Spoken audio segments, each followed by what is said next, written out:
मेरा क्वेश्चन ये था कि जनरली हम गोल्ड में इन्वेस्ट करते थे in the recent terms to hedge the portfolio कि थोड़ा सा प्रोटेक्शन मिल जाए specially during down terms.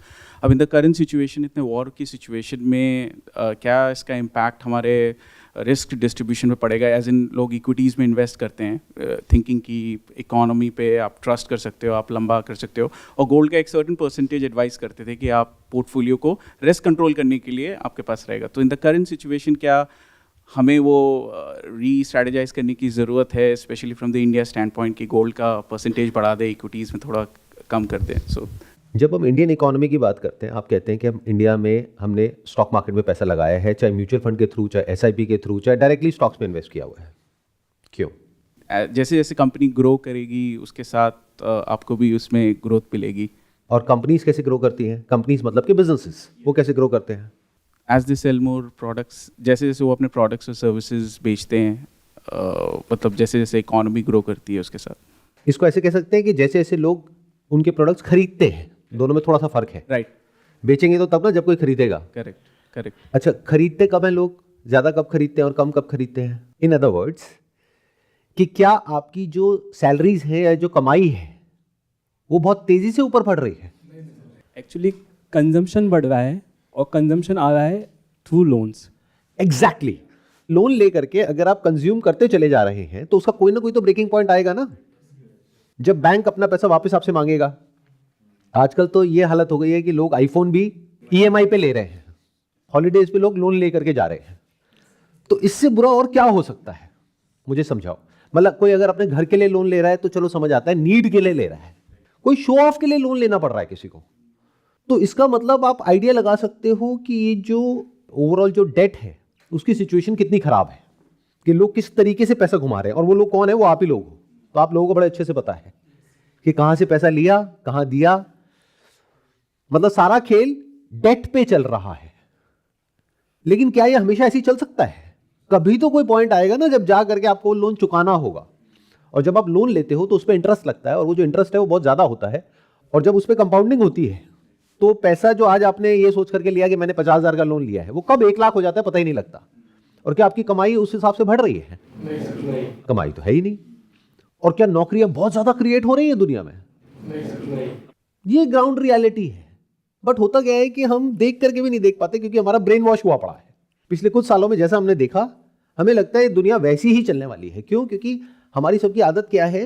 We never question our own set of beliefs, क्योंकि उसमें डर लगता है कि अगर वो बिलीफ टूट गया तो मैं कहां जाऊंगा in terms of psychological comfort. तो उसको हम पकड़ करके रखते हैं। और इसको आप हर्ड मेंटालिटी भी कह सकते हो।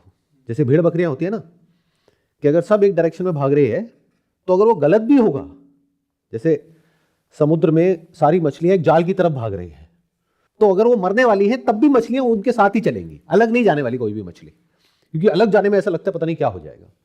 तो जो सब कर रहे हैं वही हम करते रहते हैं।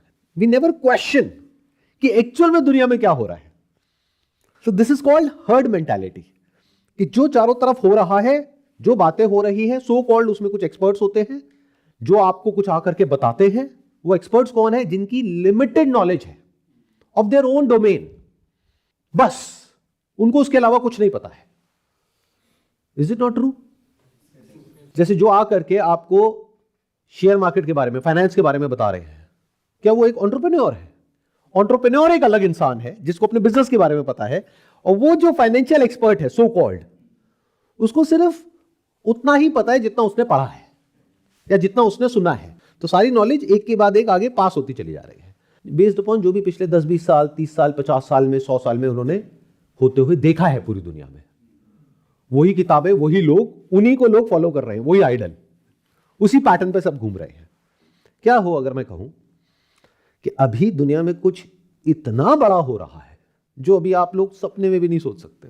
You can't even think in the wildest of your dreams. जैसे आपने बोला कि जो पोर्टफोलियो है उसको हेज करने के लिए हम गोल्ड लेते हैं, और बहुत सारे लोग क्या बोलते हैं आजकल, सोना चांदी बहुत महंगा हो गया है, जब नीचे आएगा तब मैं खरीदूंगा। ये मेंटालिटी है लोगों की। ये बेवकूफों वाला माइंडसेट है। क्यों? क्योंकि आप सोने को तोल रहे हो पैसे में, जबकि करना क्या चाहिए इसका उल्टा। पैसा मतलब क्या? कागज का टुकड़ा, उसकी आपके लिए इंपॉर्टेंस बहुत ज्यादा है। और सोना या चांदी जो एक्चुअल में एक फिजिकल एसेट है उसको आप तोल रहे हो कागज के टुकड़े में। जबकि करना क्या चाहिए, पहले 1 लाख रुपए में इतना सोना आता था, अब इतना सा सोना आता है। ऐसे सोचना चाहिए, ये नहीं कि इतना सोना कितने का है और ये कितने का होगा। स्पेशली उस समय में जब सब कुछ बहुत तेजी से बदल रहा है। बट क्योंकि आप भी उन आपके फाइनेंशियल एक्सपर्ट्स की तरह या जो फाइनेंशियल इन्फ्लुएंसर्स है सो कॉल्ड, उनकी तरह आप भी अपने एक बबल में जी रहे हो, तो you have no idea of what is coming. आपकी अपनी जॉब, आपकी अपनी फैमिली, आपकी अपनी सेविंग्स, कुछ लोगों की राय कि ऐसे करना चाहिए वैसे करना चाहिए, वही हम करते चले जा रहे हैं और सब एक जैसे एक्ट कर रहे हैं। कोई भी रुक करके ये नहीं देख रहा है कि दुनिया में एक्चुअल में क्या हो रहा है। क्योंकि अगर वो कुछ छोटा मोटा हो तब तो आप उसको उस तरीके से हैंडल कर सकते हो जैसे पास्ट में किया, बट अगर कुछ बहुत बड़ा हो तो क्या करोगे? Then your whole life will turn upside down. अब बताओ आप में से कोई कि जो मैं कह रहा हूं उससे कोई रिलेट कर पा रहा है कि अगर मैं कह रहा हूं कुछ बहुत बड़ा हो रहा है जो पिछले 100 साल में नहीं हुआ, तो ऐसा क्या हो रहा है? आप लोग उसी तरीके से एक्ट कर रहे हो जिस तरीके से आज से 10-20 साल पहले एक्ट कर रहे थे। यानी सारा पैसा कहां लगा हुआ है? स्टॉक मार्केट में, प्रॉपर्टी में, और थोड़ा बहुत पैसा अपने पोर्टफोलियो को हेज करने के लिए, व्हाटएवर दैट मींस, गोल्ड में लगा हुआ है। क्यों? क्योंकि फाइनेंशियल एक्सपर्ट्स ऐसा बोलते हैं। और सिल्वर तो हमको ऐसा लगता है कि बहुत महंगा है, बहुत बढ़ गए ना उसके दाम, जब कम होंगे तब खरीदेंगे। बहुत लोगों को तो ये तक नहीं पता है कि जो सिल्वर और गोल्ड है इसके प्राइसेस इंडिया में तय नहीं होते हैं, कॉमेक्स में और एलबीएमए में तय होते हैं। वहां से प्राइस डिस्कवरी होती है, उसके बेस पे जो ग्लोबल मार्केट्स हैं वहां पर अब प्राइस तय होता है। और अब धीरे धीरे पैटर्न चेंज हो रहा है वेस्ट से ईस्ट की तरफ। सिल्वर के अगर आप प्राइसेस देखोगे तो एक बहुत बड़ा गैप है। जो शंघाई गोल्ड एक्सचेंज है वहां पे जो प्राइस है और जो कॉमेक्स है वहां का जो प्राइस है उसमें एक डिस्पैरिटी है। अगर कॉमेक्स में है प्राइस मान लो $75 तो शंघाई में है $80, $85। फिजिकल का प्राइस अलग है, पेपर का अलग है। पेपर और फिजिकल में फर्क समझते हो? अगर नहीं समझते तो समझो, और ये समझो कि एक्चुअल में एसेट क्या होता है और बबल क्या होता है। We never ask these questions. What is a bubble and what is an actual asset? बहुत सिंपल वे में बताऊं कि एसेट क्या है और बबल क्या है। अब देखना आपके सारे फंडे हिल जाएंगे, सब कुछ अपसाइड डाउन टर्न हो जाएगा जो भी आप सोचते हो उसके बारे में।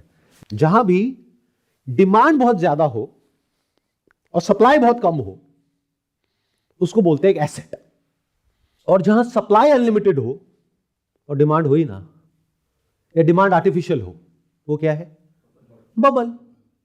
मतलब जहां पर जिस एसेट में लोग पैसा लगा रहे हो सिर्फ इस उम्मीद में कि कल इसका पैसा बढ़ेगा और कोई वजह ना हो, तो वो क्या है? बबल। और जहां कोई एक्चुअल में कोई ऐसी चीज हो, कोई ऐसा एसेट हो जिसकी डिमांड तो बहुत ज्यादा हो लेकिन सप्लाई बहुत ही लिमिटेड हो, that is an asset, that is not a bubble. जैसे कोविड के टाइम पे ऑक्सीजन सिलेंडर, तो ऐसे में क्या होता है? उसके प्राइसेस बढ़ने ही बढ़ने हैं, वहां पे ज्यादा कम कुछ नहीं होता है। अगर वो डिमांड रियल है तो किसकी? उस एसेट की, not the inflation of the asset which is called increase in the price of the asset. दोनों में फर्क देख पा रहे हो? जैसे जितने भी पिरामिड स्कैम्स होते हैं वहां पे क्या होता है? ग्रेटर फूल्स थ्योरी, कि अपने से बड़ा बेवकूफ ढूंढ करके लाओ, जब तक वो गेम चल रहा है तब तक चल रहा है, ऊपर वाले और अमीर होते जा रहे हैं, लेकिन फिर एक ऐसा पॉइंट आता है जहां पे नीचे जो लोग बैठे हैं उनके पैसे डूब जाते हैं। तो मैं नहीं बताऊंगा कि मेरी अंडरस्टैंडिंग क्या है क्या नहीं है, आप खुद फिगर आउट करो कि जो इंडियन स्टॉक मार्केट है क्या वो एक बबल है या एसेट है इस पॉइंट पे। मतलब अगर आपको बिजनेस की नॉलेज है तो जिस प्राइस पे, प्राइस टू अर्निंग रेशियो पे जो बिजनेसेस अवेलेबल हैं, क्या उस पे जा करके आप उस बिजनेस को खरीदोगे या नहीं खरीदोगे? या फिर स्टॉक मार्केट में सिर्फ इसलिए पैसा लगा रहे हो क्योंकि आपका ब्रेन वॉश हो चुका है और आपके दिमाग में बैठ चुका है कि ये करना सही है, या सब कर रहे हैं तो मैं भी कर रहा हूं। बबल बड़ा भी हो सकता है, छोटा भी हो सकता है। बबल कुछ टाइम तक भी चल सकता है, बहुत टाइम तक भी चल सकता है, बट अल्टीमेटली फटेगा। यहां तक मेरे साथ साथ में चल पा रहे हो? पहले के टाइम में क्या होता था, इसको गोल्डन रूल बोलते थे, इसको बोलते थे 80-20 रूल। मतलब 80% पैसा लोगों का लगा हुआ है स्टॉक मार्केट में, 20% लगा हुआ है डेट में। इस रेशियो को बढ़ा देते थे जब भी मार्केट क्रैश करता था, तो पैसा कहां चला जाता था स्टॉक मार्केट का? डेट में। डेट मतलब क्या? US treasuries and bonds. मतलब जब स्टॉक मार्केट क्रैश करे तो एक सेफ हेवन में पैसा लगा दो। वो सेफ हेवन क्या है? यूएस ट्रेजरीज, क्योंकि पीछे बैकिंग किसकी है? यूएस की। और क्यों था वो सेफ हेवन? बिकॉज उस पे पूरी दुनिया को ट्रस्ट था कि ये पैसा कहीं नहीं जाने वाला। क्यों? क्योंकि पीछे गारंटी किसकी है? यूएस की। आज चाहे कोई आम आदमी हो, चाहे कंट्रीज हो, क्या आपका ट्रस्ट यूएस के ऊपर बढ़ रहा है पिछले कुछ महीनों में या कुछ सालों में, या घट रहा है? तो अगला जब क्रैश आएगा, जो आना ही है, कब आएगा वो कोई नहीं जानता। हो सकता है 1 महीने में आए, 6 महीने में आए, 1 साल में आए, 2 साल में आए। जब भी आएगा, हर कुछ साल में क्रैश आता है ना, बड़ा क्रैश, तो इस बार पैसा कहां जाएगा? अगर यूएस ट्रेजरीज में नहीं जाएगा तो कहां जाएगा? सोचो, कंप्लीट पैनिक। ऐसे समझो कि आपको सिगरेट पीने की आदत है और ना मिले तो क्या होगा? पैनिक। तो ये आदत है पूरी दुनिया की। जब भी कोई प्रॉब्लम होती है तो पैसा चला जाता है यूएस डेट में। जब यूएस डेट खुद एक बबल है और वो फटने वाला है, यूएस डेट के ऊपर किसी का ट्रस्ट नहीं है, लोग वहां से पैसा निकाल रहे हैं, तो क्या होगा? It's a complete reset of the entire financial system. Can't you see that? तो we are in for something very very big, जो 100 साल में एक बार होता है, बट हम लोगों को कोई आइडिया नहीं है। अभी मैं आज न्यूज़पेपर में देख रहा था, टाइम्स ऑफ इंडिया में एक बिजनेस कॉलम होता है, वहां पर न्यूज़ आई हुई है कि दिसंबर के महीने में highest ever SIP inflows Indian stock market में आए हैं। किसके? आप लोगों के। जो फॉरेन इन्वेस्टर्स हैं, जो एफपीआईज हैं, एफआईआईज हैं, वो तो अपना पैसा निकाल रहे हैं। आप लोग पैसा डाल रहे हो, और सिर्फ डाल नहीं रहे हो, अच्छे से डाल रहे हो। 2 कौड़ी का आईपीओ है, उसमें पैसा ऐसे लगा रहे हो कि जैसे अगर ये अपॉर्चुनिटी छूट गई तो पता नहीं आपके साथ क्या हो जाएगा। You are all living in a kind of a FOMO, कि जैसे अमीर होने का यही एक तरीका है, यही एक मौका है। मतलब जिस कंपनी की वैल्यूएशन होनी चाहिए 1000 करोड़, आईपीओ में उसकी वैल्यूएशन आ रही है 20,000 करोड़, और वो ओवर सब्सक्राइब हो रहा है 20 गुने से। इससे आप आइडिया लगा सकते हो कि मैडनेस एट इट्स पीक। जो पीई फर्म्स हैं, वीसीज हैं, वो अपना पैसा निकाल रहे हैं, जो फाउंडर्स हैं वो अपना पैसा निकाल रहे हैं, बट आप लोग अपना पैसा लगाए चले जा रहे हो। इट्स एज इफ कि मेरी कंपनी में क्या हो रहा है वो मुझे पता है, आपको नहीं पता। मैं अपना पैसा निकाल रहा हूं और आप मेरी कंपनी में पैसा लगा रहे हो ना बेवकूफ। The world at this point in time is already in a war. आपको चाहे पता है चाहे नहीं है। वॉर सिर्फ वो नहीं होती है जो आप लोग समझते हो, वर्ल्ड वॉर 3।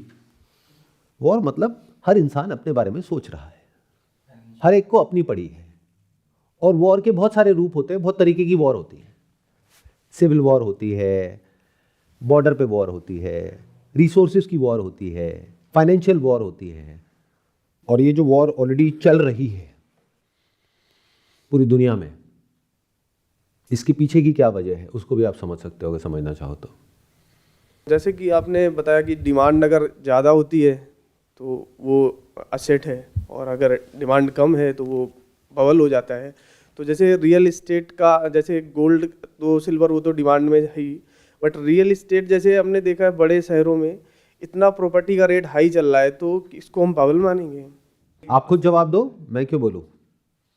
अगर हम गुड़गांव की बात करें, अभी हम जहाँ पर बैठे हैं, यहाँ पर एक घर जो आज से कुछ साल पहले तक 2 करोड़ का था, आज की रेट में 6 करोड़ का, 7 करोड़ का, 8 करोड़ का है। 8-10 करोड़ से कम कोई ढंग का घर नहीं मिलता है आपको, एक फ्लैट नहीं मिलता है। तो क्या ये बबल है या नहीं है? अभी तो सर बबल ही समझ आ रहा है, लेकिन दूसरा मैं बट ये बात समझ क्यों नहीं आती? इतना सोच के क्यों बोलना पड़ रहा है? देख रहे हो क्या हो रहा है? क्योंकि मैं बता देता हूं क्यों। या तो आप उसमें इन्वेस्ट कर चुके हो या करने वाले हो, इसलिए आप ये मानने को तैयार नहीं हो कि वो बबल है। तो सर अभी मैं आगे मतलब घर लेने को मतलब सोच रहा हूँ, तो मतलब इसमें मैं 2 चीजें सोच रहा हूँ। देखा, मैंने पहले प्रेडिक्ट कर दिया। हाँ, मतलब है ना, क्योंकि दैट इज द पॉइंट कि जो आदमी का एक चीज के अंदर स्टेक होता है, जैसे आपने एक नाव खरीदी है, अब अगर वो नाव डूब भी रही है और डूबने भी वाली है, बाकी पूरी दुनिया को दिख जाएगी कि इस नाव में छेद है तो डूबने वाली है, आप मानने को तैयार नहीं हो। आप कहोगे नहीं नहीं, इस पे यहाँ पे हम ये टेप लगाएंगे, ये करेंगे, वो करेंगे। अरे भाई नहीं रुकेगी वो। बबल मतलब क्या? बड़ा सिंपल सा फंडा है। 8 करोड़ का फ्लैट आप में से कितने लोग ले सकते हैं मुझे बताओ। उसका मतलब ये है कि अगर आप ईएमआई पे लेते हो, मान लो 2 करोड़ आपने दे दिया डाउन पेमेंट, 6 करोड़ आपने फाइनेंस करा दिया बैंक से, 6 करोड़ का 20 साल का अगर आप फाइनेंस कराते हो तो महीने की कितने की ईएमआई आएगी? एग्जैक्टली 6 लाख के आसपास। 6 लाख रुपए महीना ईएमआई देने का दम कितने लोगों में है? लाखों लोगों में है इंडिया में। आप खुद ही आंसर दे रहे हो, मतलब आपको आंसर पता है back of the mind. 6 lakh रुपए ईएमआई देने के लिए आपकी कमाई महीने की कम से कम 10-15 लाख होनी चाहिए, कम से कम, और वो भी ऐसी जॉब होनी चाहिए जो पूरी स्टेबल हो, और आज की डेट में स्टेबिलिटी कहीं नहीं है। इतनी सैलरीज कौन सी इंडस्ट्री में है और किन लोगों की है, क्या ये फिगर आउट करना बहुत मुश्किल है? और जिन लोगों की है, क्या वो एक बहुत ही कंफर्टेबल पोजीशन में बैठे हैं कि हमारी तो अगले 20 साल तक जॉब सेफ है, सिक्योर है, या वो भी डरे पड़े हैं अंदर से? तो फिर घर वो लेंगे कौन? So it's a complete bubble. ये बोलने में इतना डर क्यों लगता है? जो आज नहीं तो कल फटेगा। अब वो 1 महीने में फटे, 2 महीने में, 6 महीने में, 1 साल में, 2 साल में, बट फटना तो है ही है जब तक मार्केट में डिमांड और सप्लाई मैच नहीं हो जाता है। यानी एक्चुअल में जो खरीदने वाले हैं उनकी पॉकेट जितना अलाउ करती है उसके आसपास वो घर नहीं आ जाता है, या फिर उनकी कमाई नहीं बढ़ जाती है। या तो वो इंसान जो आज 2-3 लाख रुपए कमा रहा है वो कमाने लग जाए एकदम से 1-2 साल में 10 लाख, 15 लाख, 20 लाख रुपए महीना। ये होने की पॉसिबिलिटी क्या है? ऑलमोस्ट 0%। तो दूसरा सिनेरियो क्या है? वो घर जो आज मिल रहा है 8 करोड़ का, वो घर हो जाए 4 करोड़ का। Does that make sense? ऐसी तो होता है हर मार्केट में। जैसे कोई सब्जी वाला है, उसके पास में लिमिटेड स्टॉक है किसी पर्टिकुलर आइटम का। अब अगर खरीदने वाले बहुत ज्यादा आ गए तो वो क्या करेगा? प्राइस बढ़ा देगा। और खरीदने वाला कोई है ही नहीं तो वो कहेगा भाई क्या करूंगा मैं इसका, मैं खुद तो खाऊंगा नहीं इतना आलू, तो ले जाओ, किसी भी दाम में ले जाओ। यही तो होता है। बट ये जो पूरी की पूरी लॉबी है रियल एस्टेट कंपनीज की, वो कभी आपको ये सब नहीं बोलेंगे। जो ब्रोकर है वो कभी नहीं बोलेगा। क्यों? क्योंकि उनका तो घर चल रहा है ना इस सबसे। उनको इससे क्या फर्क पड़ता है कि आप महंगा ले रहे हो, सस्ता ले रहे हो? उनको अपने कमीशन की पड़ी है, प्लस उनको अपने प्रॉफिट की पड़ी है। तो वो क्या कहेंगे? अरे नहीं, अभी तो आप 8 करोड़ का ले रहे हो, ये तो आने वाले टाइम में देखो 20 करोड़ का हो जाएगा। वो देखो वो घर है ना 100 करोड़ का, अभी तो कुछ भी नहीं है प्राइस, अभी तो आगे देखो क्या होने वाला है। सब यही बोलेंगे। तो ये बबल है। Coming back to the topic जिसकी हम बात कर रहे थे, वॉर। वॉर क्या होती है, क्यों होती है, उसके पीछे रीजन क्या होता है, अभी दुनिया में किस तरह की वॉर चल रही है और किस लेवल पे चल रही है, वो अभी मासेस के लिए समझ पाना इज नेक्स्ट टू इम्पॉसिबल। क्योंकि आप लोगों का जो माइंड है वो ब्लैक एंड व्हाइट में सोचता है, सही और गलत में सोचता है कि लड़ाई होती है उसमें एक सही होता है, एक गलत होता है, जबकि ऐसा नहीं होता है। कोई भी इंसान या कोई भी कम्युनिटी या कोई भी कंट्री पूरी तरह से सही नहीं होती है और पूरी तरह से गलत नहीं होती है, बट फिर भी उसमें एक ऑर्डर बना होता है जिसको पीस बोलते हैं, वर्ल्ड पीस, जो पिछले कुछ सालों में हम लोगों ने देखी है। मतलब क्या? 2 फोर्सेस होती हैं जो एंटी होती है एक दूसरे के, लेकिन बीच में, अगर क्रिकेट का एग्जांपल दिया जाए, जैसे 2 टीम्स के बीच में मैच चल रहा है, बीच में कौन है? अंपायर। ऑन ग्राउंड 2 अंपायर्स हैं। अगर वो अंपायर एक गलत डिसीजन देता है तो एक थर्ड अंपायर है। अब ध्यान से सुनना, टीम तो एक दूसरे की मानती ही नहीं है, लड़ाई चलती ही रहती है। उसके लिए क्या होता है? जैसे फॉर एग्जांपल आपकी किसी से कोई लड़ाई हो गई, आपको लगता है आपका हक किसी ने मार लिया या आपके साथ में कुछ गलत कर दिया, तो आपके पास में क्या ऑप्शन है? पुलिस है, कोर्ट है। ऐसी वर्ल्ड के लेवल पे है जिसको हम अंपायर कह रहे हैं। तो ऐसा कभी भी नहीं था कि लड़ाई नहीं थी और नहीं होगी, हमेशा होती थी, होती है और होती रहेगी। बट एक मैच में पीस का मतलब क्या? कि दोनों टीम्स अंपायर की बात मान लेती है। अगर किसी को अंपायर से प्रॉब्लम होती है तो थर्ड अंपायर बैठा है। अभी क्या हो रहा है दुनिया में?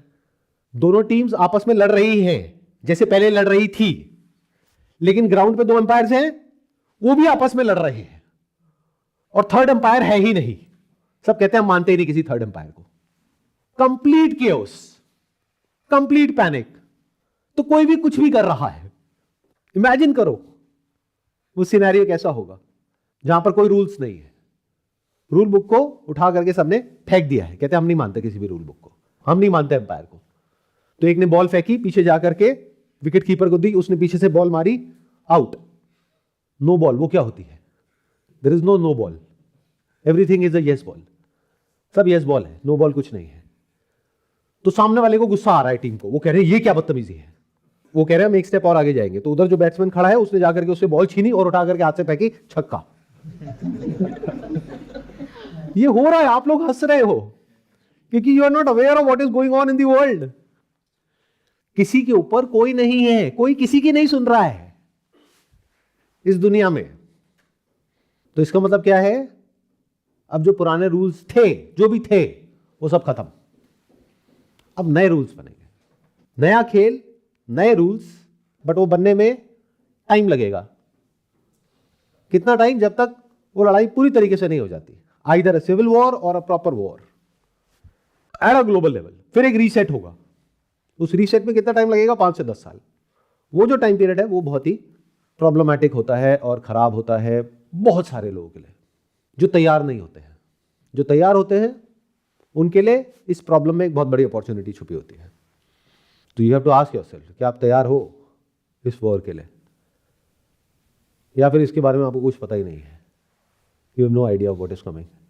क्योंकि अगर आपको पता होगा इस वॉर में बड़ी बड़ी पावर्स कौन सी हैं और किसकी क्या स्ट्रैटेजी है, तो उसको समझ करके आप सही जगह पे सही एक साइड ले सकते हो।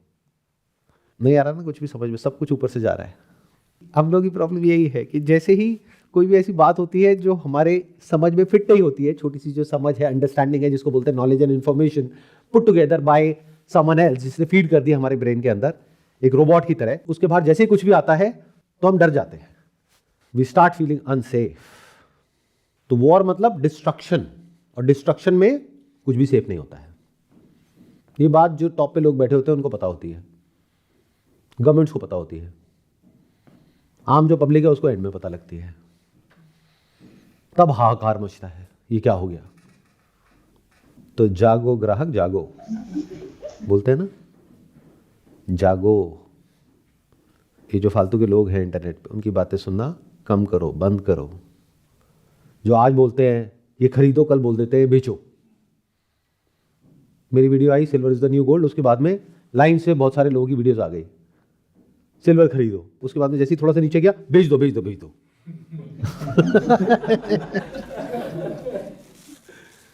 मैंने ना बोला खरीदो, ना बोला बेचो, मैंने तो क्लियर बोला भाई ये कोई इन्वेस्टमेंट एडवाइस तो है नहीं। मेरी 6 महीने की रिसर्च है जिसको मैं शॉर्ट में आप लोगों को बता रहा हूं। बाकी अपनी बुद्धि लगाओ, बट वो तो हम लगाते ही नहीं है। सुना और उस तरह की वीडियोस ढूंढना शुरू कर दिया, देखते हैं और लोग क्या बोल रहे हैं। कौन लोग? Do they have proper understanding of what they are doing, या उनका अपना कोई मोटिव है? अगर उनका अपना कोई मोटिव है तब तो वो वही करेंगे ना, या आपसे वही करवाएंगे या वही कहेंगे जिसमें उनका फायदा है। बट इतना सब हमें समझ नहीं आता है। हम तो सबको एक तरीके से देखते हैं। यूट्यूब पर इतनी सारी वीडियोस हैं, उसमें से एक वीडियो ये भी है, देख ली। कुछ बहुत बड़ा हो रहा है और दिमाग लगाओ, मैंने सिल्वर ही क्यों कहा, कॉपर क्यों नहीं कहा? अभी आप इंटरनेट पे जाओ, आपको कॉपर से रिलेटेड बहुत सारी वीडियोस मिल जाएंगी। Copper is the new gold, copper खरीदो। मैं तो नहीं कह रहा copper is the new gold. क्यों? लगाओ दिमाग। Because copper is not a precious metal, copper is a metal, it is a commodity. और गोल्ड में और सिल्वर में क्या फर्क है? लगाओ दिमाग। Why silver, why not gold? जब इसको गहराई से समझने लग जाओगे तब आपको थोड़ा थोड़ा समझ आएगा मेरी थॉट प्रोसेस क्या है।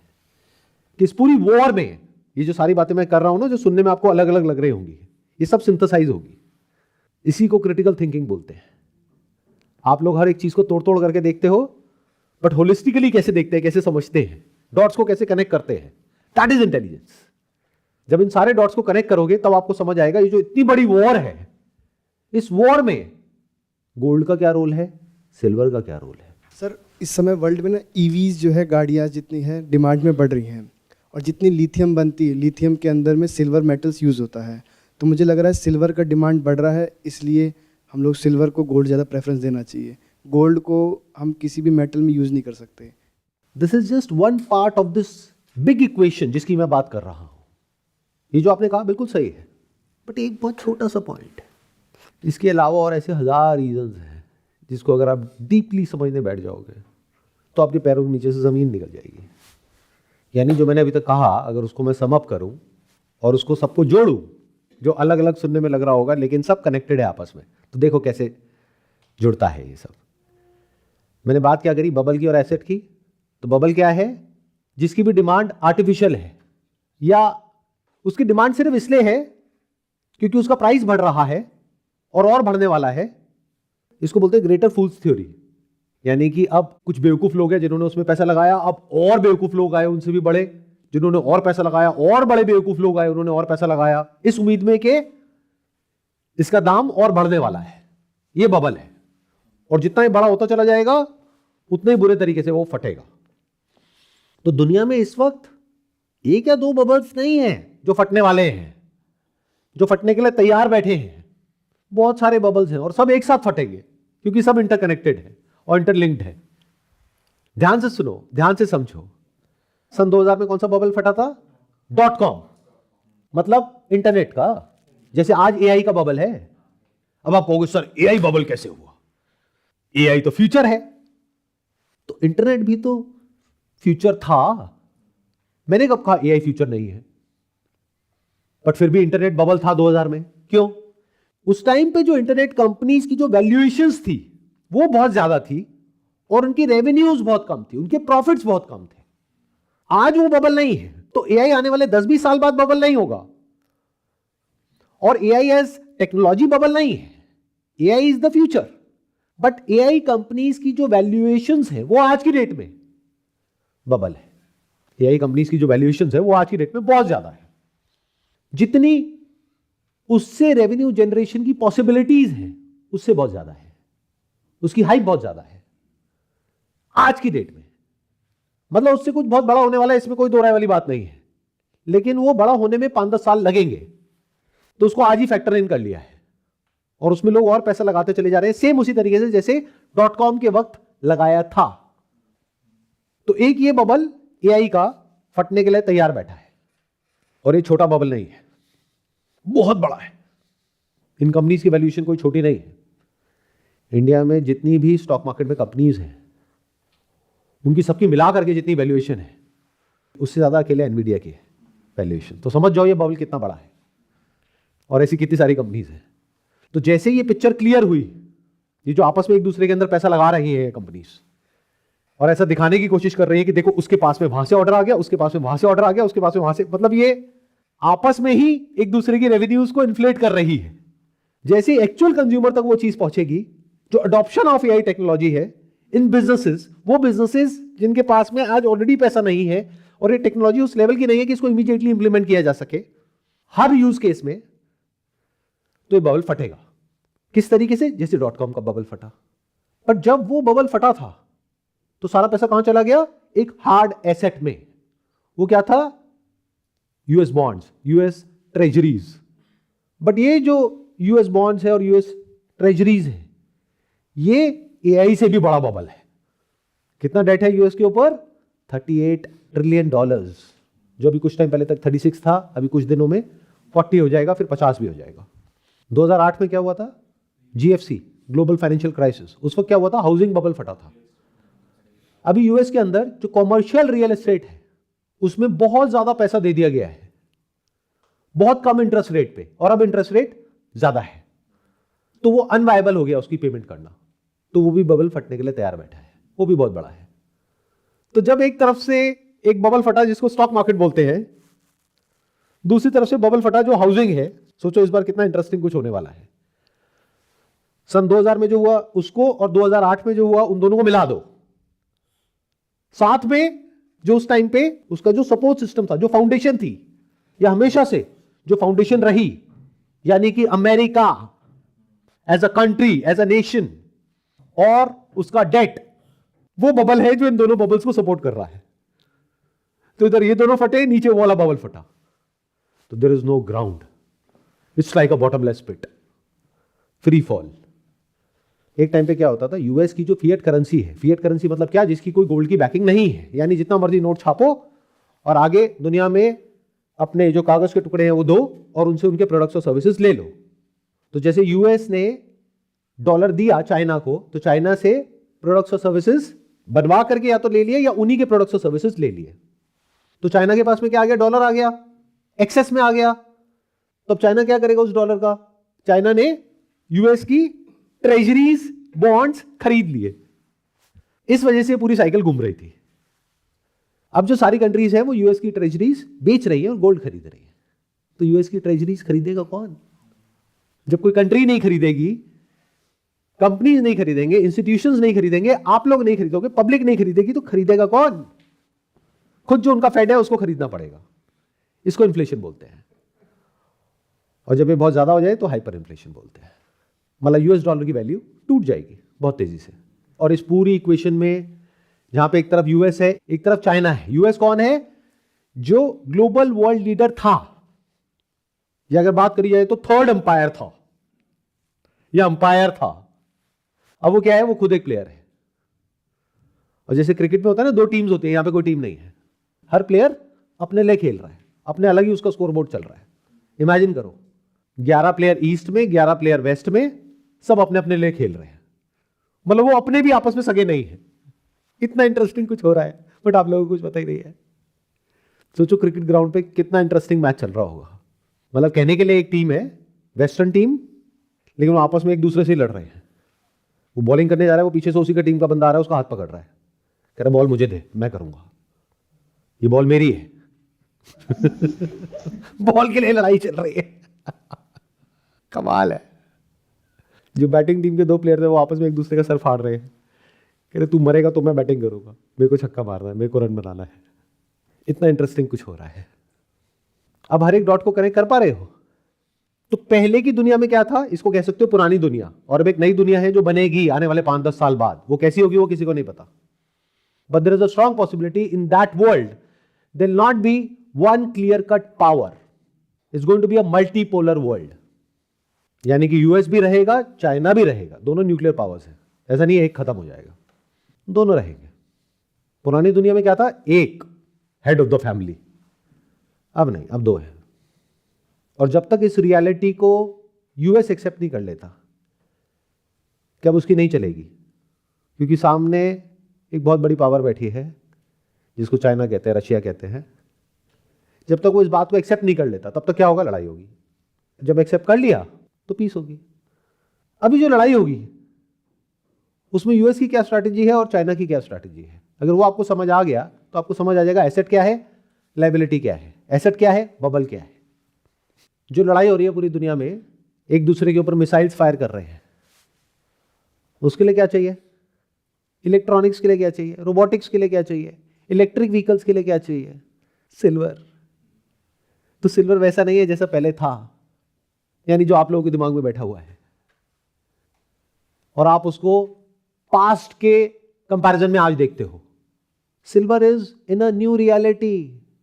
मतलब क्या? आज से 50 साल पहले दो भाई जिनको बोलते थे हंट ब्रदर्स, उन्होंने क्या कहा? In terms of money, silver में बहुत ज्यादा पैसा नहीं लगेगा अगर हम सिल्वर को खरीदने लग जाएं तो उन्होंने क्या सोचा कि हम बहुत सारा सिल्वर खरीद लेंगे। तो उन्होंने खरीदना शुरू किया सिल्वर। उसकी वजह से सिल्वर का प्राइस बढ़ गया। कहां पहुंच गया था? $50 पे पर आउंस। फिर उस टाइम पे जो एक्सचेंजेस थे उन्होंने इंटरवीन किया, फिर वापस से सिल्वर का प्राइस क्रैश कर गया। तो उस वक्त सिल्वर क्या था? एक एसेट था या बबल था? लगाओ दिमाग। बबल था। क्यों? क्योंकि सर उससे कोई रियल प्रोडक्ट क्रिएट नहीं हो रहा था, बस एक एक्यूमुलेशन चल रहा था उस टाइम पे। राइट। ध्यान से समझना, सिल्वर की अपने आप में इंट्रिंसिक वैल्यू तो थी, लेकिन गवर्नमेंट्स ने डेलिबरेटली और स्ट्रैटेजिकली उसको खत्म कर दी थी। मतलब सिल्वर का यूज एज करेंसी होता था तब उसकी बहुत वैल्यू थी। तब सिल्वर टू गोल्ड रेशियो थी 1:15। मतलब 1 किलो सोने के बदले में क्या मिलता था? 15 किलो सिल्वर। बट क्योंकि सिल्वर कहीं यूज ही नहीं हो रहा था एज करेंसी और उसका कोई और यूज ही नहीं था, तो सिल्वर क्या था? यूजलेस। तो हंट ब्रदर्स ने क्या देखा कि जो सिल्वर है वो बहुत ही सस्ता है। क्यों? क्योंकि वो कोई यूज ही नहीं कर रहा है। तो एक काम करते हैं, इसको हम खरीद लेते हैं। तो जैसे उन्होंने खरीदना शुरू किया तो आर्टिफिशियली डिमांड बढ़ गई, सप्लाई लिमिटेड थी। और फिर जब गवर्नमेंट ने इंटरवीन किया तो उसके बाद में वो जो प्राइस है वो वापस से कोलैप्स कर गया, यानी वो बबल फट गया। क्योंकि एक्चुअल में सिल्वर किसी को नहीं चाहिए था, ना लोगों को, ना इंडस्ट्रीज को, ना इसको, ना उसको, किसी को नहीं चाहिए था उस समय पर। उसके बाद में क्या हुआ? नेक्स्ट बुल रन 2011 में सिल्वर वापस से कहां पहुंच गया? उसी प्राइस पे जहां पर 1979 में हिट किया था हंट ब्रदर्स के टाइम पे, यानी $50 पर आउंस। कब पहुंचा? 2011 में। अब सवाल ये उठता है इतने टाइम तक ये अटका क्यों रहा प्राइस? जब हर चीज महंगी हो रही थी पिछले 50 साल में सब कुछ महंगा हो गया, सिल्वर वहीं का वहीं क्यों अटका हुआ है? $50 पे क्यों अटका हुआ है? लगाओ दिमाग, कभी सोचते क्यों नहीं हो इस तरीके से? हर एसेट महंगा हो गया, ये क्यों नहीं हो? उसके पीछे दो वजह है। एक, उसकी कोई एक्चुअल डिमांड नहीं थी, यहां तक कि 2011 में भी नहीं थी।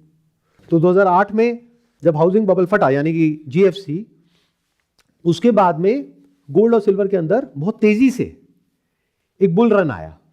यूजुअली ये जो प्रेशियस मेटल्स का जो बुल रन होता है, कमोडिटीज की जो साइकिल होती है, वो थोड़ी लंबी चलती है, कई सालों तक चलती है। तो ये पीक किया जा करके 2011 में, जब सिल्वर ने वापस से टच किया $50। लेकिन फिर जो एक्सचेंजेस थे उस टाइम पर, या अभी भी हैं, कॉमेक्स, एलबीए, इन्होंने प्राइस को बड़े आसानी से मैनिपुलेट कर दिया। क्यों? क्योंकि सिल्वर की एक्चुअल में कोई डिमांड नहीं थी, कोई बायर नहीं था। कौन थे लोग जिनकी वजह से प्राइस बढ़ रहा था? पब्लिक ने कहा कि हम सिल्वर खरीदेंगे। क्यों? क्योंकि प्राइस बढ़ रहा था। ऐसी तो आप लोग करते हो, जिस चीज का प्राइस बढ़ता है तो आपके अंदर फोमो आता है, आप कहते हो कल और ना बढ़ जाए, मैं जा करके और खरीद लेता हूं। तो पब्लिक जा रही थी खरीदने के लिए। जितने भी बड़े बड़े बैंक्स हैं, जिसमें से कई हैं जिनको प्रॉपर्ली कोर्ट में जिनके ऊपर फाइन लगाया गया है, ये न्यूज में जाकर के आप देख सकते हो, ये जो प्रेशियस मेटल्स हैं उसके प्राइसेस को मैनिपुलेट करने के लिए। और फाइन कोई छोटा मोटा नहीं है, बहुत बड़ा फाइन है, क्लोज टू अराउंड $1 बिलियन, इतना बड़ा फाइन। ये तो है वो जो पकड़ में आया। अब वो कैसे करते थे प्राइस मैनिपुलेट? बहुत सिंपल है, उनके पास में अनलिमिटेड फंडिंग है पीछे से। वो क्या है? Fiat currency. तो अगर मान लो 1 लाख लोग आ गए खरीदने के लिए, तो वो क्या करेंगे? उतने से शॉर्ट कर देंगे सिल्वर को, क्योंकि उनको क्या चाहिए शॉर्ट करने के लिए? कुछ भी नहीं। और जो खरीद रहे हैं उनको भी एक्चुअल में मेटल नहीं चाहिए, वो खरीद रहे थे क्यों? क्योंकि प्राइस बढ़ रहा था। प्राइस घटेगा तो वो बेच देंगे। तो उनको ये साइकोलॉजी अच्छे से पता है। इसकी वजह से वो पिछले 50 साल से सिल्वर का प्राइस कंट्रोल करके बैठे हैं। मतलब इसको एक कैसीनो की तरह देखो, जहां पे जो जुआरी आते हैं खेलने के लिए, जब तक वो जीत रहे होते हैं तब तक खेलते हैं, फिर जब हार रहे होते हैं तो अपना लॉस पूरा करने के लिए खेलते हैं। जब उनको समझ आ जाता है भाई अब तो लुट गए, बर्बाद हो गए, तो भाग जाते हैं। तो इनके पास में क्या था? इन बड़े बड़े बैंक्स के पास में, जो बुलियन बैंक्स हैं, अनलिमिटेड पीछे से फंडिंग। क्या करने के लिए? शॉर्ट करने के लिए। शॉर्ट कैसे करते हैं? उसके लिए एक्चुअल में सिल्वर नहीं चाहिए।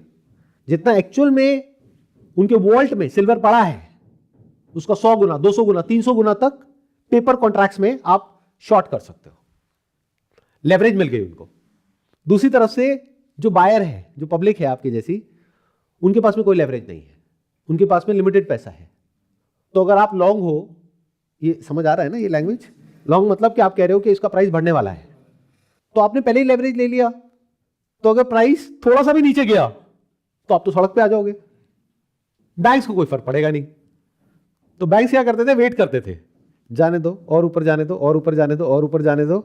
जैसे $50 तक पहुंच गया तो exchange which is COMEX and LBA में इनकी मिली भगत, ऊपर से पीछे से बैंक्स बैठे हैं, तो इन्होंने क्या किया? मार्जिन मनी बढ़ा दिया। जैसे ही मार्जिन मनी बढ़ाया, जितने लोग खरीद रहे थे या लॉन्ग थे, उनके ऊपर प्रेशर आया बेचने का, तो बिकवाली आ गई। ऊपर से आकर के इन बैंक्स ने और शॉर्ट कर दिया, तो वापस से $50 को उठा करके ले आए $20 पे। इस तरीके से सिल्वर के प्राइस को कहां रखा गया? $20-25, $30। अब पिछले 1 साल में क्या हो गया, या ये कह लो पिछले 5-6 साल में क्या हो गया? कुछ बहुत अलग हो गया। इनका पूरा का पूरा जो स्कैम है वो एक्सपोज हो गया, जो आज नहीं तो कल होना ही था। कब होना था? जब रियल डिमांड आनी थी, और वो आ गई। वो किसी ने एक्सपेक्ट ही नहीं किया था। मतलब silver is in deficit since last 5 years। इसका मतलब समझते हो? नहीं समझते ना? अगर समझते होते तो समझ पा रहे होते कि मैं क्या बोल रहा हूं, किस लेवल से। मतलब पिछले 5 साल से जो सिल्वर की डिमांड है, वो सप्लाई से, जितना भी जमीन से सिल्वर निकलता है और रिसाइकल होता है, उससे बहुत ज्यादा है। तो ये सप्लाई आ कहां से रही है? रिजर्व्स में से आ रही है। वो रिजर्व्स बहुत तेजी से डिप्लीट हो रहे हैं, और सिल्वर को रिसाइकल करना इज नेक्स्ट टू इम्पॉसिबल। और माइनिंग कैपेसिटी को बढ़ाया नहीं जा सकता है। अब ये सब जो मैं कह रहा हूं, ये किसी भी तरह की कोई इन्वेस्टमेंट एडवाइस नहीं है, ये फैक्ट्स है जो आप भी जाकर के वेरीफाई कर सकते हो। इसका प्राइस पे क्या असर होगा वो तो वक्त ही बताएगा। बढ़ भी सकता है, घट भी सकता है। क्या होगा वो मुझे तो पता है, बट आपको अपने लिए फिगर आउट करना है। I know it for sure कि क्या होने वाला है अगले 1-2 साल में। But I can not tell it to you, I can not say it clearly. I can only say हो सकता है बहुत घट जाए, तो डर जाओ, मत खरीदो, बेच दो। हो सकता है बढ़ जाए, तो अपना दिमाग लगाओ। अब मैं क्या कहूँ, अपने फाइनेंशियल एडवाइजर से जाकर के पूछो, वो क्या कहेगा, अरे ये सिल्वर गोल्ड में कुछ नहीं पड़ा है, स्टॉक्स लो ना, म्यूचुअल फंड लो, और वो भी ना रेगुलर वाला लेना, डायरेक्ट मत लेना, क्योंकि रेगुलर में कमीशन मिलती है। और म्यूचुअल फंड क्यों ले रहे हो, इंश्योरेंस कराओ, उसमें तो और मोटी कमीशन मिलती है। तो अपना दिमाग लगाओ, थोड़ा सा रिसर्च करो। अगेन मैं कह रहा हूं कि जो मैं देख रहा हूं उसका 1% भी आप लोगों के साथ में शेयर नहीं कर पा रहा हूं। इसको इस तरीके से देखो कि पिछले 50 साल से एक कमोडिटी को सप्रेस किया गया था आर्टिफिशियली। जैसे एक बॉल है जिसके अंदर हवा भरी हुई है, उसको पानी के अंदर दबा करके रखा गया है। अब जैसे ही उसको छोड़ोगे तो क्या होगा, वो प्रेशर बिल्डअप हुआ पड़ा है, वो बॉल ऊपर जाएगी। इसको पैराबोलिक बोलते हैं। क्यों? क्योंकि प्रेशर बहुत ज्यादा है। इस बार अलग क्या हो रहा है, अब सिल्वर कोई ऐसा ऑब्जेक्ट नहीं है जिसको आप शौक के लिए रख रहे हो, जिसके आप बर्तन बना करके अपने घर में रख रहे हो। कोई ज्वेलरी नहीं है जिसको पहन रहे हो, although it is there but it is a very small fragment of the entire pie जो एक्चुअल में सिल्वर है। सिल्वर क्या है, एक इंडस्ट्रियल मेटल। इसकी ये साइड तो अभी समझ आ गई है लोगों को, बस दूसरी साइड नहीं समझ आई है, क्योंकि लोगों की याददाश्त कमजोर है, वो भूल गए हैं। वो क्या है, प्रेशियस मेटल। वो कब समझ आएगा, जब वो जो दो बड़े बड़े बबल हैं जो फटने के लिए तैयार ही बैठे हैं, यानी स्टॉक मार्केट और हाउसिंग, और उसके नीचे जो सपोर्ट सिस्टम था debt, which in itself is a bubble, US date.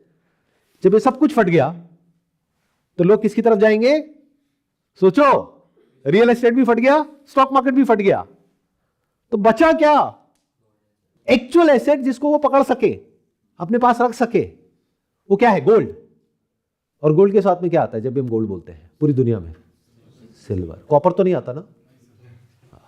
तो जो इतना बड़ा पैसा है, अगर ये गोल्ड में जाएगा, सवाल ये नहीं है अगर जाएगा, क्योंकि अब तो बड़े बड़े फंड हाउसेस भी बोल रहे हैं, जो एक टाइम पे कहते थे कि 80% पैसा इक्विटी में होना चाहिए, 20% डेट में होना चाहिए, वो भी कह रहे हैं 60% इक्विटी में होना चाहिए, 20% डेट में होना चाहिए, 20% गोल्ड में होना चाहिए। ये वो बैंक्स हैं जो खुद मैनिपुलेट करते रहे हैं इनके प्राइसेस को, क्योंकि वो भी देख पा रहे हैं कि क्या हो रहा है। और वो बैंक्स जो कि शॉर्ट थे सिल्वर के ऊपर, अब वो लॉन्ग हो गए, क्योंकि उन्हें समझ आ गया अब हम इसको कंट्रोल नहीं कर सकते, क्योंकि एक्चुअल फिजिकल डिमांड आ गई है। पेपर में आप किसी चीज को तब तक कंट्रोल कर सकते हो जब तक उस पेपर के पीछे जो एसेट है उसकी कोई फिजिकल डिमांड नहीं है। बट अगर कोई इंसान लेवरेज पे उसको शॉर्ट कर रहा है, यानी कोई बैंक है, जैसे आप वो बैंक हो, आपने मान लो $10 बिलियन सिल्वर को शॉर्ट कर दिया, और कोई इंसान आ गया, उसने कहा मेरे को प्राइस से कोई फर्क नहीं पड़ता, मुझे तो एक्चुअल मेटल चाहिए, और एक्चुअल मेटल है ही नहीं। हिस्टोरिकली सिल्वर की जो मार्केट है वो रही है कॉन्टैंगो में, अभी चल रही है बैकवर्डेशन में। इसका मतलब क्या होता है, जो स्पॉट प्राइसेस हैं वो कम होते हैं, फ्यूचर प्राइसेस ज्यादा होते हैं। क्यों? क्योंकि अगर आपको डिलीवरी चाहिए उस मेटल की 3 महीने बाद, तो 3 महीने की स्टोरेज कॉस्ट भी तो है। तो फ्यूचर के प्राइस होते हैं ज्यादा, स्पॉट के होते हैं कम। अभी इसका एग्जैक्ट ऑपोजिट हो गया है। अगर आपको सिल्वर अभी चाहिए तो उसके प्राइस है ज्यादा, और फ्यूचर में चाहिए तो उसके है कम। इसको बैकवर्डेशन बोलते हैं। तो कुछ बहुत इंटरेस्टिंग हो रहा है, और आप में से बहुत सारे लोगों को पता भी नहीं होगा कि 1 जनवरी 2026 से चाइना ने सिल्वर के एक्सपोर्ट के ऊपर रिस्ट्रिक्शंस लगा दी हैं। कहने के लिए रिस्ट्रिक्शंस है, कुछ लोग उसको बैन भी बोल रहे हैं। मतलब अगर चाइना रिस्ट्रिक्शंस लगा रहा है तो वो कोई रिस्ट्रिक्शंस नहीं है, वो पूरा का पूरा कंट्रोल है उसकी सप्लाई चेन के ऊपर। वो देखेंगे अब किसको देना है किसको नहीं। ये लड़ाई है। लड़ाई किसकी है? एक्चुअल जो मेटल्स है, एक्चुअल जो एसेट्स है उसकी है। और इस पूरी लड़ाई के सेंटर में कौन है? जहां पर चारों तरफ केओस है, गोल्ड एंड सिल्वर। तो फ्यूचर में गोल्ड और सिल्वर के प्राइसेस बढ़ेंगे या घटेंगे, वो आप लोगों के लिए मैटर कर सकता है। For me it doesn't matter, क्योंकि मेरे स्टैंड पॉइंट से अभी जो करंट सिनेरियो है उसमें गोल्ड और सिल्वर का प्राइस मैटर ही नहीं करता है। मैटर ये करता है करेंसी का क्या प्राइस है, जिसको मैं मेजर करता हूं गोल्ड और सिल्वर में। और ये प्रेडिक्ट करना ज्यादा आसान है। इन अदर वर्ड्स, ये प्रेडिक्ट करना मुश्किल है कि गोल्ड और सिल्वर के प्राइस बढ़ेंगे या घटेंगे, बट ये प्रेडिक्ट करना बहुत आसान है कि करेंसी, जिसको फिएट करेंसी बोलते हैं, उसके प्राइस बढ़ेंगे या घटेंगे। इन अदर वर्ड्स, पूरी दुनिया में जितनी भी गवर्नमेंट्स है वो अपने खर्चे बढ़ा रही है, फ्रीबीज ज्यादा दे रही है या कम दे रही है? खर्चे बढ़ा रही है, कम कर रही है? खर्चे बढ़ा रही है, तो उसके लिए क्या चाहिए? पैसा। तो they have to print more money और बोरो मोर मनी। तो करेंसी, फिएट करेंसी, चाहे वो कोई भी हो, किसी भी कंट्री की हो, उसकी वैल्यू आने वाले टाइम में घटेगी, जिसकी वजह से आप लोग कहोगे गोल्ड की वैल्यू बढ़ गई, गोल्ड महंगा हो गया, जब सस्ता होगा तो मैं खरीदूंगा। It is diametrically opposite of how you people think. ये बातें वो हैं जो मैं अपने घर में when I sit with my son और डॉटर, मैं उनको समझाता हूं कि बेटे दुनिया पागल है, ये दुनिया गोल्ड और सिल्वर को देखती है और कहती है महंगा हो गया, सस्ता हो गया, वो करेंसी को कभी देखती नहीं है। तुम ऐसा मत करना, क्योंकि करेंसी के पीछे कौन बैठा है? गवर्नमेंट। गवर्नमेंट का कोई दीन ईमान नहीं है, किसी भी कंट्री की कोई भी गवर्नमेंट हो, उसका एक ही काम है, उसको क्या चाहिए? वोट। वोट कैसे मिलेंगे? लोगों को खुश करो। खुश कैसे करते हैं? पैसा बांटो। तो बांटने के लिए पैसा चाहिए ना, चाहे आप यूएस हो, चाहे कोई भी कंट्री में कहीं पर भी हो, तो पैसा कहां से आएगा? फिएट करेंसी है, जितना मर्जी छाप लो, तो जितना छापते जाओगे उतना ही उस करेंसी की वैल्यू टूटती जाएगी। रियल एसेट में और एक बबल में फर्क समझ आ रहा है? Fiat currency is a bubble जो फटने वाला है आने वाले समय में। इसका मतलब समझते हो? नहीं ना। तो जा करके देखो और पढ़ो ऐसी कंट्रीज के बारे में जहां पे फिएट करेंसी नाम का बबल ऑलरेडी फट चुका है, जहां पर लोग जाते थे कोई सामान खरीदने के लिए, दाल चावल खरीदने के लिए, तो पैसे देते थे और वो इंसान उनको बदले में वो सामान देता था जिससे कि वो और उनका परिवार जिंदा रह सके। आज उन कंट्रीज में पहले थोड़े से पैसे में बहुत सारा सामान मिलता था, आज बहुत सारा पैसा लेकर के जाते हैं, पूरा भर करके, तब भी वो कहते हैं ये क्या लेकर के आए हो, इसके बदले में कुछ नहीं मिलेगा। सोना या चांदी है क्या? कोई असली चीज है तो बात करो, ये क्या कागज के टुकड़े लाए हो? ये है वो नई दुनिया जिसमें हम एंटर करने वाले हैं, जिसके बारे में आपको कोई नहीं बताएगा, क्योंकि हर एक का अपना अपना कोई ना कोई इंटरेस्ट है। वैसे बताना तो मुझे भी नहीं चाहिए, बट मेरे को पूरा भरोसा है आप लोगों की बेवकूफ़ी के ऊपर। आप में से किसी को समझ ही नहीं आएगा मैंने बोला क्या है, तो इस वीडियो पे व्यूज़ ही नहीं होंगे, तो फर्क क्या पड़ता है, मैं सच ही बोल देता हूँ ना। इसलिए हो सकता है कि मैं वीडियो अपलोड कर ही दूंगा।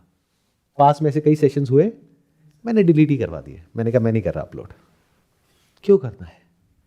बट पीछे मैंने कुछ वीडियोज़ अपलोड करी, तो उन वीडियोज़ पे कमेंट्स देख करके मुझे समझ आ गया कि आप लोगों की समझ कहाँ तक है, तो मैं ये वीडियो अपलोड कर ही दूंगा, क्योंकि मुझे आप लोगों पे पूरा भरोसा है।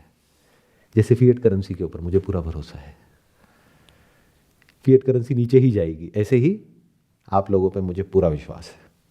तो इस वीडियो को देखो, बंद करो और देखो एक्सपर्ट्स क्या कह रहे हैं, क्या खरीदना है, क्या बेचना है, और वही करो, क्योंकि वो तो एक्सपर्ट्स हैं, और आराम से सो जाओ।